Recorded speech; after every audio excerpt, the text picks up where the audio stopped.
President Trump is busy trying to bring peace through American strength and is also trying to restore justice and prosperity here at home.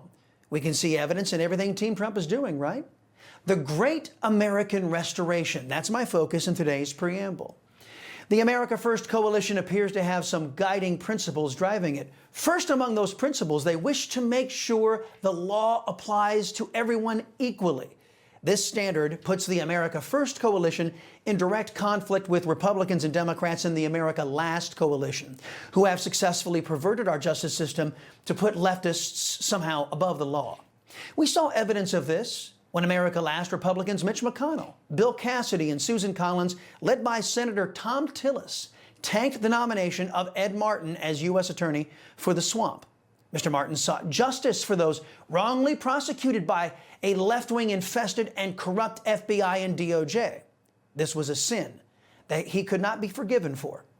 Those in the America Last crowd who have weaponized government are not only interested in using the heavy hand of government to remove their political opponents, but they're also committed to using that heavy hand to ensure that they get away with breaking the law in advancement of their leftist policies.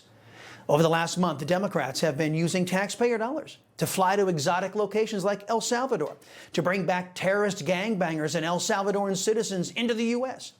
An illegal alien who was deported from the United States by President Trump and the America First coalition is the suspect terrorist behind the bombing plot at a Lady Gaga concert in Brazil. Brazilian authorities revealed last week that they arrested 44-year-old Luis da Silva, one of these people the Democrats want to keep right here in the U.S., after he planned to kill Lady Gaga fans at her blowout concert on Copacabana Beach in Rio de Janeiro.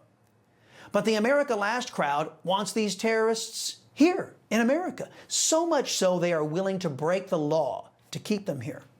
Remember, federal prosecutors are charging a leftist Massachusetts judge with obstruction of justice, saying she prevented immigration agents from arresting an illegal alien after a state court hearing by allowing the guy to leave the courthouse through the back door. And this happened over the weekend. In a video released by the Department of Homeland Security, Democrat politicians can be seen strong-arming their way into an ICE detention facility. Now, by my reading of the law, folks, this is illegal.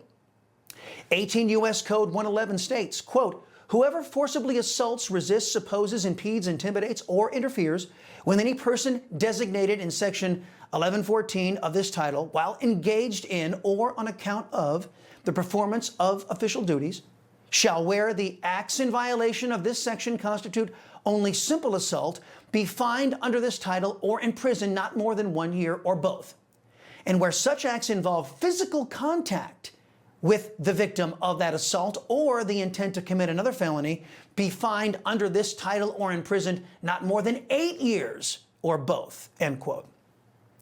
I'm going to show the video again. Look at this video again. Democrat lawmakers can clearly be seen making harsh physical contact with federal agents as the Democrats stormed ICE's Delaney Hall in Newark, New Jersey. Democrats were trying to get access to alleged killers, MS-13 gang members, child rapists, and more inside that facility. I, as your liberty-loving Latino, unlike certain Republicans in the America Last coalition, think that the laws should be equally applied, even to Democrats. It's why fake Republicans and I come into conflict so often. They also disagree with me over at CBS Fake News. Notice how they brazenly suggest that Democrats shouldn't be arrested, not even putting a caveat on their question if a Democrat breaks the law.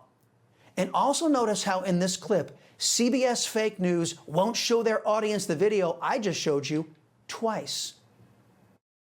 Over the weekend, we saw Immigration and Customs Enforcement arrest the mayor of Newark, New Jersey, outside a federal detention center.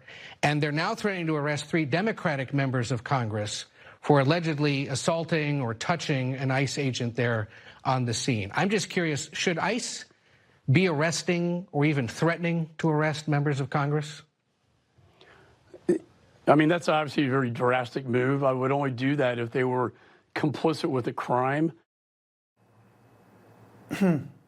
That's just one of the reasons why CBS and other fake news operations cannot be trusted, folks.